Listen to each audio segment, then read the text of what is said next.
کہ اللہ کی ذات کو چھونا، آنکھوں سے دیکھنا، سننا کانوں سے، یہ ایک عام انسان کو روا نہیں ہے، تو پھر اللہ ان علامات کے ذریعے اپنی پہچان کرواتا ہے کہ تم یوں کرو، تم میری تخلیق کو دیکھو، مل کے کہو نا سبحان اللہ۔ جو میں نے پیدا کی ہیں چیزیں، میں نے جو زمین آسمان کے نور بنائے ہیں،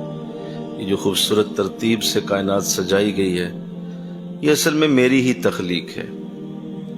پھر اللہ کی ذات کتنی اعلیٰ ہے کہ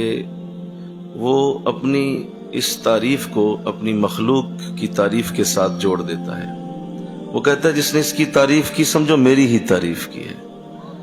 وہ میری ہی تعریف کے برابر ہے۔ جس نے کسی میرے پہاڑ کو دیکھ کے، دریا کو دیکھ کے، میری ہواؤں چلتی کو دیکھ کے یہ کہہ دیا مولا تیرا جیسا کوئی نہیں ہے، ایسا کرنا بھی اللہ کو پسند نہیں ہے۔ اس طرح کہ آپ اللہ کی زمین آسمان کو دیکھیں ہی نہ۔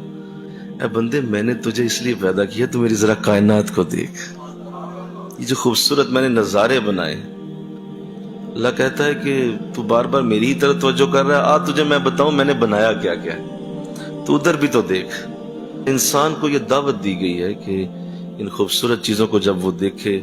تو ساتھ ہی اللہ پھر خود ہی اپنی ذات کے بارے میں فرماتا ہے کہ وہ جیسا چاہتا ہے بنا دیتا ہے، اور وہ بنانے پہ قادر ہے۔ تو ان آیات سے اللہ کی محبت چھلکتی ہے، اللہ کا پیار چھلکتا ہے، اور جب کوئی ان کو محبت سے پڑھے تو اس کی آنکھوں میں آنسو ضرور آ جاتے ہیں۔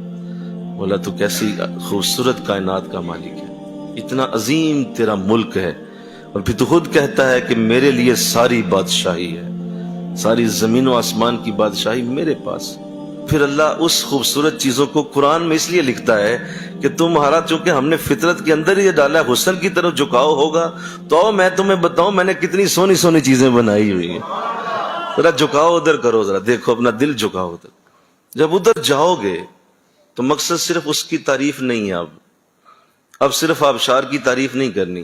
اب صرف چاند کی چاندنی کی تعریف نہیں کرنی، اب صرف خوبصورت پتیوں کو دیکھ کر، پھولوں کی پتیوں کی بناوٹ کی تعریف نہیں کرنی، اس کے رنگ کو دیکھ کر رنگ کی ہی تعریف نہیں کرنی، بلکہ اس کو دیکھ کر اس کے بنانے والے تک پہنچنا ہے کہ یہ بنانے والا کون تھا، اللہ۔